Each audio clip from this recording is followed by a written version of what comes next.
గురుగారు ఒక చేతి అంటే ఇప్పుడు చాలా మంది యువతి యువకులు చనిపోతున్నారు కదా, అర్ధ ఆయుస్సుని మనం మన అరిచేతిని చూసి గుర్తించవచ్చు అంటారా? గుర్తించవచ్చు. నేను గుర్తించినవి ఉన్నాయి. నా వ్యక్తిగతమైనటువంటి నా కుటుంబంలోను, తర్వాత నా శిష్యుల దగ్గర, నా క్లయింట్స్, లేకపోతే నా సహచరులు, బంధువులు చాలా మందిని గమనించాను. నేను గమనించి అర్ధాయుష్ అంటే ఇక్కడ మనం ఆయుష్ని చెప్తూ ఉండేటువంటి రేఖ ఏదైతే ఉందో దాన్ని మధ్య మధ్యలో అక్కడక్కడ కూడా కొన్ని ఇబ్బందులు ఏర్పడుతూ ఉంటాయి. దాన్ని మన ఈ శాస్త్రాల్లో ఏమంటారంటే అపమృత్యు యోగము అంటారు. మృత్యు అంటే ఏదో ఇంతకాలం ఉంది, అక్కడికి ఎండ్ అవుతుంది. అలాంటిది ఫుల్ స్టాప్ పెట్టేటువంటిది ఒకటి ఉంటుంది.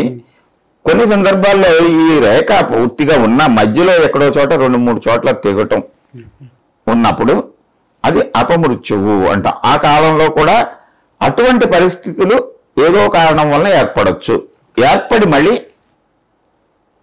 లైఫ్ని కొనసాగించవచ్చు. దానికి ఇతర అంశాలు, యోగము, మన మనస్సు, బుద్ధి, ఇవి కూడా కారణమవుతాయి.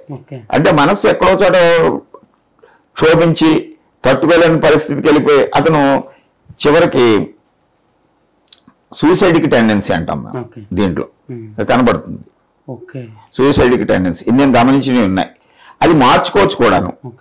నా ఈ లైఫ్, ఈ సాముద్రిక శాస్త్ర జీవితంలో అనేక మంది ఏదో కారణంతో నష్టపోయో, లేకపోతే ప్రేమ విఫలమయ్యో, లేకపోతే పరీక్షల్లో పాస్ అవ్వకో, ఏదో కారణంతో వాళ్ళు జీవితాన్ని ముగించాలనుకుని వచ్చి నా దగ్గరికి వచ్చి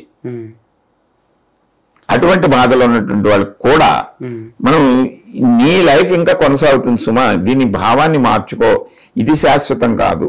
ఏం చేతనంటే మన జీవితాన్ని పూర్తి చేయడానికి మనకి హక్కు లేదు.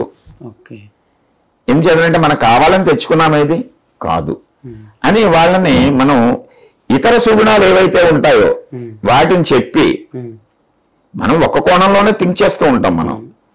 అయితే ఇంకా చాలా ఉంటాయి మన జీవితానికి, ఇది ఒక్కటే శాశ్వతం కాదు అని ఈ శాస్త్రం అటువంటి సందర్భంలో వాళ్ళ యొక్క అసంతృప్తికి లోనైనటువంటి కారణాలను వెతికి మనం ఈ కారణాల వల్ల ఇలా ఉంది, దీన్ని మార్చుకోవచ్చు మనం అని చెప్పి వాళ్ళ జీవితాలని తృప్తిగా వాళ్ళు జీవించేటట్టు చేయగలిగేటువంటిది ఈ శాస్త్రం.